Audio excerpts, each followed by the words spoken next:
abang bagi nah dekat adik Pinen tu nah. Nama apa mu saya tak tahulah adik Pinen tu. Tak payahlah duk weru kata 20k tak ada duit rasa duk main ngorak anak dara orang lah apa kan. Kita jangan kata lagu tu wak malu saja. Wak malu orang perempuan. Wak malu. Dengar ni dekat nak habang ni nah. Kita ni kan kalau ropo tu segok.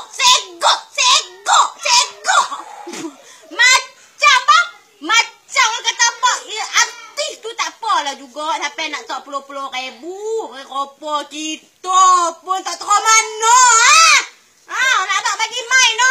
Tak ada duit tak apa, tak ada duit tak apa. Kita ni orang perempuan kalau sama-sama suka, perempuan semua suka, lelaki tu tak ada duit pun tak apa.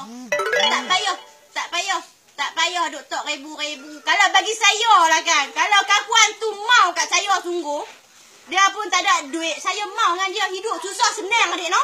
Hidup susah senang. Saya nak abang bagi ni. Dengar. Nah. Mak saya nikah dengan pok saya. Pok saya orang susah. Pok saya tanam buah timun saja. Mak saya mau kat dia. Apa?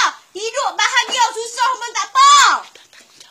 Ada tanggungjawab. Pandai layan mak saya. Tengoklah mak saya berapa orang dah. 5 orang.